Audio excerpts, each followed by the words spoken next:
नमस्कार दोस्तों, स्वागत है हमारे गार्डन में आपका। और आज हम आपके सामने हैं एक टॉपिक क्या है ये आप सामने देख रहे हैं। ये बोगनवेल है जो कि बहुत ही खूबसूरत फ्लावर देता है और पूरी गर्मी, जब तक फुल गर्मी रहेगी तब तक ये फ्लावरिंग करता रहता है। लेकिन इसमें भी आप लोगों की क्वेरीज रहती हैं कि हमारे बोगनवेल के पौधे बहुत बड़े हो गए, पत्ते घने हो गए और फ्लावरिंग नहीं होती है। तो आइए जानते हैं कि आखिर बोगनवेल में सब कुछ देने के बाद भी आपके यहाँ फ्लावरिंग क्यों नहीं होती है। अच्छा चल रहा होता है, पौधा ग्रो कर रहा होता है, लेकिन इस तरह की फ्लावरिंग के लिए आप तरस रहे होते हैं और पूछ रहे होते हैं कि फ्लावरिंग कैसे होगी। तो हमारे पास देखिए कि छोटे से छोटा पौधा है ये, इसको भी मैं बताऊंगा लगाना। ये देखिए छोटे पौधे में भी फूल आ रहा है, इसमें भी देखिए कि इसके अंदर भी ग्रोथ करके फ्लावरिंग हो जाएगी। इसके अंदर देखेंगे छोटा सा है, थैली में लगा हुआ, इसके अंदर भी हर जगह से फ्लावरिंग निकल रही है।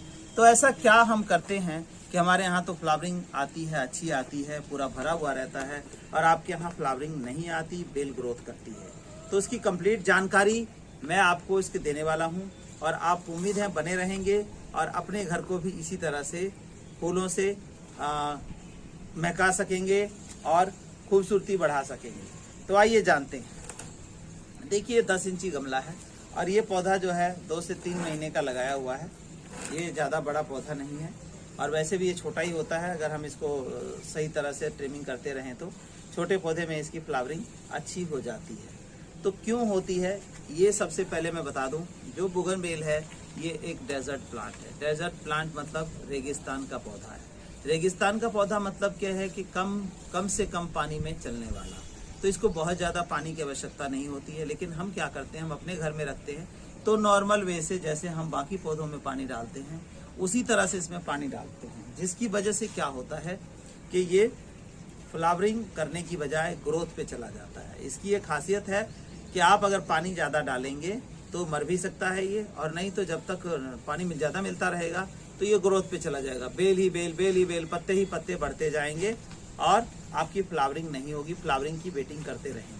तो सबसे पहला काम तो ये करना है आपने कि जिस गमले में भी लगाइए, जहाँ भी लगाइए, पानी की मात्रा बहुत कम डालनी है इसमें, ताकि आपकी फ्लावरिंग ज़्यादा आए। और अब दूसरी बात आती है कि रेगिस्तानी पौधा है तो हम इसके अंदर क्या न्यूट्रिशन डालें। जैसे कि देखिए क्या कलर चटक है, तो इसके लिए क्या खाद होना चाहिए और क्या हमें सॉयल मिक्स कैसा होना चाहिए। इसका सॉयल मिक्स होना चाहिए वेल ड्रेन, और सॉयल में होनी चाहिए कैल्शियम की मात्रा अच्छी खासी होनी चाहिए, जिससे कि ये जैसे रेगिस्तानी पौधा है तो उसमें कैल्शियम की मात्रा अच्छी चाहिए तो फ्लावरिंग अच्छी दे सके और ग्रोथ अच्छी रहे। तो सबसे पहले हम जानते हैं कि अगर आपके घर पौधा लगा हुआ है, ये जैसे देखिए लगा हुआ है, तो उसमें हम ऐसा क्या करें कि आपकी फ्लावरिंग अच्छी आए। तो ये देखिए कि ये पौधा लगा हुआ है, ये हम इसको देखिए खोदेंगे। ये देखिए कि इस तरह से खोद के हम, और इनमें हम क्या करेंगे, जैसे अब बरसाती सीजन आ रहा है, जुलाई का महीना चल रहा है, तो इसमें क्या होता है फंगस की समस्या ज़्यादा आती है। आगे बरसातें होंगी तो सबसे पहला वेल ड्रेन सॉइल होना चाहिए, वो भी मैं आपको बताऊंगा। और जो अगर पौधे लगे हुए हैं, फ्लावरिंग नहीं आ रही है, तो उसमें क्या करना है आपने, सबसे पहले आपको एक नीम खली है, 1 मुट्ठी नीम खली आपने लेनी है और इसके अंदर इस तरफ से डाल देना है। नीम खली के बाद आपको देना है स्टोन डस्ट, 1 मुट्ठी ये स्टोन डस्ट जो है हमने इसमें डाल देना, ये इसको कैल्शियम प्रोवाइड करेगा।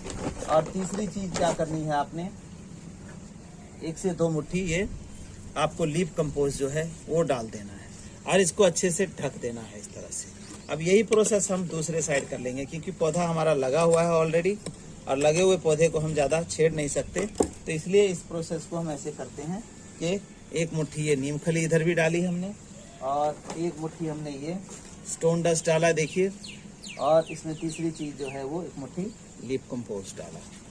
तो इस तरह से डाल के और इसको बंद कर दें। अब इसका न्यूट्रिशन हो गया। अब हम एक बार ही पानी डाल देंगे, दोबारा पानी तब तक नहीं डालेंगे जब तक कि ये सूख ना जाए। और फ्लावरिंग में जो कलर है, विविड कलर लाने के लिए हमारे पास एक लिक्विड फर्टिलाइजर होता है। ये तो जो मैंने प्रोसेस बताया, ये प्रोसेस आपको 3 महीने में एक बार करना है इनके साथ, या 4 महीने में एक बार करना है। हर महीने या हर 15 दिन में ऐसा नहीं करना है। इसकी रूट को डिस्टर्ब नहीं करना है, क्योंकि रूट्स डिस्टर्ब होंगी, बार बार कटेंगी तो पौधे के ऊपर फर्क पड़ेगा। तो हमने जो ये फर्टिलाइजर दिया ये हमारे लगभग 6 महीने के लिए है। आप चाहें तो 3 महीने में इसको रिपीट कर दें, 4 महीने में, नहीं तो 6 महीने में रिपीट करेंगे, साल में 2 बार तो भी चलेगा। लेकिन इसको रेगुलर फ्लावरिंग के लिए जो चाहिए हमें लिक्विड न्यूट्रिशन देना है। वो लिक्विड न्यूट्रिशन देना है हमें ये लिक्विड न्यूट्रिशन है जो कि डिफरेंट तरह के पत्तों को डिकम्पोज करके उसका बैक्टीरिया कल्चर में डिकम्पोज किया जाता है, फिर उसका लिक्विड निकालते हैं। वो लिक्विड है ये, किचन वेस्ट का लिक्विड कतई नहीं है। किचन वेस्ट का लिक्विड काफ़ी एसिडिक हो जाता है जो कि प्लांट को ज़्यादा उसका जो pH लेवल है गिरा देता है, तो वो नहीं यूज़ करना आपने। और इसमें हमें जो डिफरेंट तरह के पत्ते हैं उसका एक्सट्रैक्ट निकालने के बाद 20% हम वर्मी वॉश मिलाते हैं। वर्मी वॉश क्या होता है, जहाँ केचुआ पालन होता है, केचुए का जो वाटर होता है। इसके बाद 10% बैक्टीरिया में, डिकम्पोजर बैक्टीरिया में जो फर्मेंटेड सरसों खली होती है वो 10% इसमें मिलाया जाता है इसके प्लांट की शाइनिंग के लिए। तो ये हमारा जो है तैयार है। अब इसमें से हम 1 लीटर निकाल के और उसमें 4 लीटर पानी मिलाएंगे और इन पौधों में हम डाल देंगे। इनको रेगुलरली मंथ में एक बार डालना है और फ्लावरिंग ही फ्लावरिंग आप लेते रहिए, कभी फ्लावरिंग आपकी रुकेगी नहीं।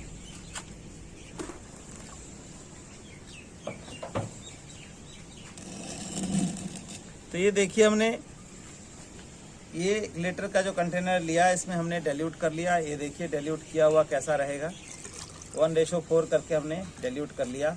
और इतना बड़ा गमला है 10 इंची का, तो इसमें हम इस गिलास से 2 गिलास के अराउंड हम ये डाल देंगे। जैसे 1 गिलास डाला हमने, इस गिलास से हम 2 गिलास ये लिक्विड फर्टिलाइजर इसके अंदर हर महीने में, मतलब 30 से 40 दिन में एक बार आप इसमें डाल दीजिए 1:4 करके।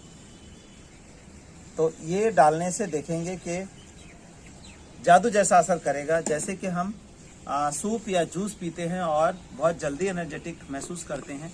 लिक्विड फॉर्म में हमारी बॉडी में जल्दी असर कर जाता है। अदरवाइज रोटी खाते हैं तो उसको डाइजेस्ट होता है, फिर उसका न्यूट्रिशन निकलता है तो लिक्विड में कन्वर्ट होकर के हमारे ब्लड वेसल्स में जाता है। लेकिन हम अगर लिक्विड कोई चीज़ लेते हैं तो वो फटाफट असर करता है। इसी तरह प्लांट के लिए भी है, 30 से 40 दिन में अगर आप ये डालते रहेंगे तो ये फ्लावरिंग आपकी कभी रुकेगी नहीं। और ये तो हमने बता दिया आपको कि अगर आपके घर में पौधे लगे हुए हैं तो उसकी केयर कैसे करनी है फ्लावरिंग के लिए। और आपके पास अगर नहीं है और लगाना चाहते हैं नर्सरी से लाए हुए पौधे को, तो कैसे लगाना है वो भी मैं आपको बताता हूँ क्लियर। और उसका सॉयल मिक्स कैसा होना चाहिए, क्या हम ऐसा उसके अंदर मिक्स करें कि हमारी जो फ्लावरिंग है वो बहुत ही बढ़िया हो जाए। तो आइए जानते हैं। नॉर्मल हमारा गार्डन सॉयल